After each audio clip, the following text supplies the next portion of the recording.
Hey guys, what is up? Plastic Guy here, coming back with another figure review. Today, we're taking a look at this ToyBiz movie Blade figure. I've been wanting this figure for the longest time. I've been scouring eBay, trying to get him for a good price. He normally sells for over about £30, and thankfully I managed to pick this guy up for around 20. This figure is nearly 18 years old. He came out in 2004, and he is pretty hard to get a hold of. And I really wanted a Blade in my collection. I absolutely loved the Blade movies, so this guy was the perfect figure for me to pick up. The previously released Marvel Legends Blade figure is probably even harder to pick up than this guy, and when he does pop up on eBay, he goes for crazy prices, so to be honest, I just kinda gave up hope picking that figure up. But thankfully, I've got this movie Blade figure, and we're gonna take a closer look at him. But before we do, guys, let me know down in the comment section below what your favourite Blade movie is, because a lot of folk say the second one's better than the first, but I think I do prefer the first a wee bit. Let me know what you guys think down in the comment section. And while you're down there, guys, if you do me a massive favour, hit that like button. If you're new to the channel, please hit that subscribe button, and let's not wait any longer. Let's take a closer look at this Blade movie figure. And here is our Blade movie figure as he arrived from eBay, and he comes with this awesome looking bike. Unfortunately, it didn't come with any accessories like swords or guns, but I do have plenty of swords and guns from other figures that I could use, and I probably will use for my Instagram. But he came with this bike which looks fantastic. It's not as big as the bikes that we've seen with the recent Riders series from Marvel Legends, but it's still a good size, especially compared to the figure here, as we can see. And I might try and get him on once again for some pictures on my Instagram. Feel free to check that out, by the way, link in the description below. But just taking a closer look at this, the detail's fantastic. I mean, look at the paint all over this thing. Just so much detail going on, lots of nice sculpting. Get the wheels here, which of course do go round. Front of the bike looks really nice with those yellow lights. Then we get the dashboard here, nice paintwork and detail going on. Yeah, this thing is awesome. Get a bit of a grill here, the seat. More detail and about here like this. This is cool. Oh, more, yeah, I mean, this thing is packed full of detail. The paint's great all over. Nothing to complain about at all, really. I can't, to tell the truth, remember the bike from the movie all that well, so I'd be lying if I said, oh, it's really screen accurate, because I can't actually remember. But it does look fantastic in figure form, and I'm sure it is pretty screen accurate. Then we get the figure itself, and my first impressions are I'm absolutely loving the look of this guy. He's got his leather jacket, and I do just want to keep that on to show him off, as you can see him here. However, with the figure being about 18 years old, it is falling to pieces. You can actually see it on my fingers here. It's all over my floor. All this black fake leather is peeling off so easily, and it is everywhere. So we can see it on the figure like so, but yeah, it's time to retire the coat. I'm gonna have to take it off. So yeah, unfortunately with the age of this figure, the coat is just falling to pieces, and I'm gonna retire it.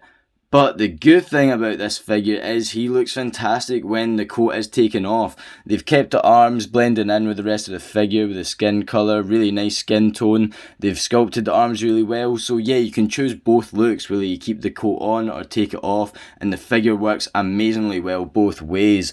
Taking a closer look at him, I mean, this head sculpt is unreal for a figure that came out in 2004. And, you know, I'm not surprised, because ToyBiz have brought out loads of figures back then that were amazing. But to think that Marvel Legends are just now really breaking into the face tech, and ToyBiz were coming out with figures that looked like this back then, is pretty crazy. I mean, I doubt Hasbro's new face tech could even make a Wesley Snipes Blade movie sculpt that's much better than this. I mean, it looks outstanding. And if we go around to the back, something I didn't even notice was he's got all this painted tattoos in the back, and it looks awesome. The paint is so clean, those tattoos look so crisp, the hair looks fantastic, so accurate, really nicely sculpted. Face is amazing. The only downfall of this head area is the articulation. The head is just joint onto the neck. There's no joint to really move it around, no ball joint or anything. And to be honest, the fact that it looks so well, it's not losing many points for me, but it is something to point out that it doesn't have a ball joint or anything to really get the full function of the head moving around. Then moving on, the rest of the figure looks amazing. The texturing in this area looks awesome. It looks really leather-like. We have the arms, and as I said, it's got all the sculpted veins and everything. Really nice looking muscles on Blade here. The nice silver on the clips going down. It is awesome. We get some articulation here just below the chest, so you can move that around, and you can also move them at the waist area here, so plenty of articulation going on, so you can get Blade into all the poses.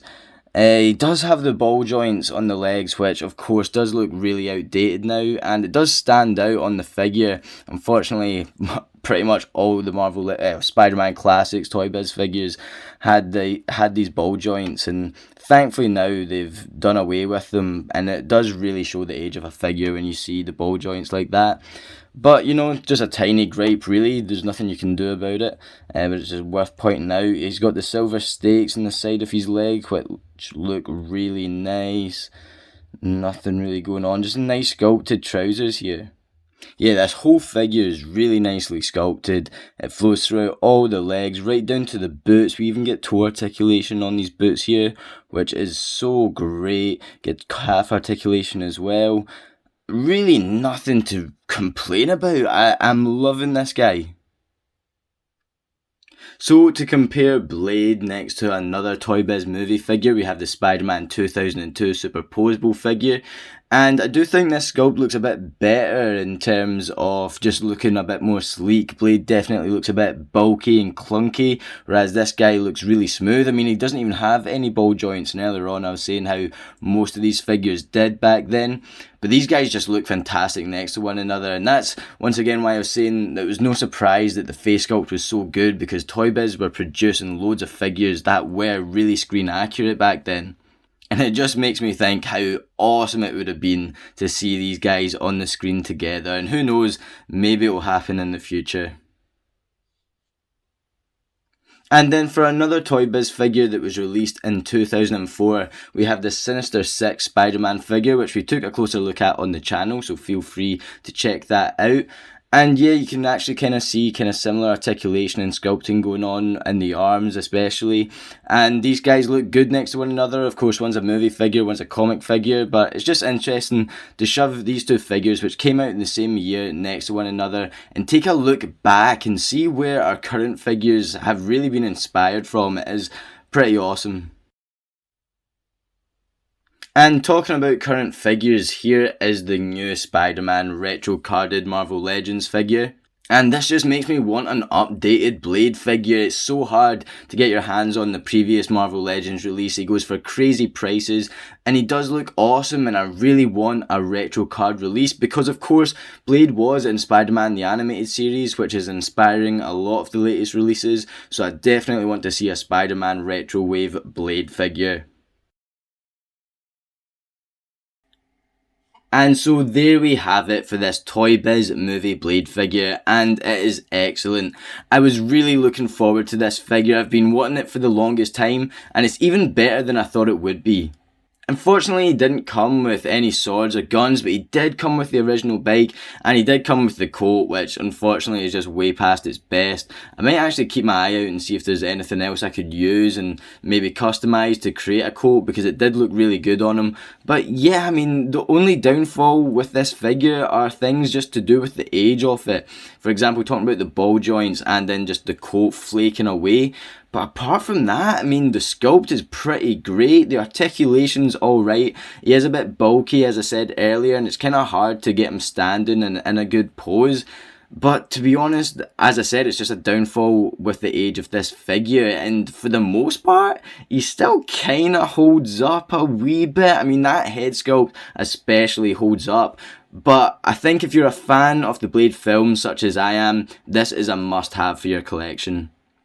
Let me know what you guys think down in the comment section below. And while you're down there, guys, if you could do me a massive favour, hit that like button. If you're new to the channel, please hit that subscribe button. I'll leave the link to my Instagram in the description below, so feel free to check that out. And feel free to hop on over to the channel page as well for plenty of other Spider-Man classics and Marvel Legends figure reviews.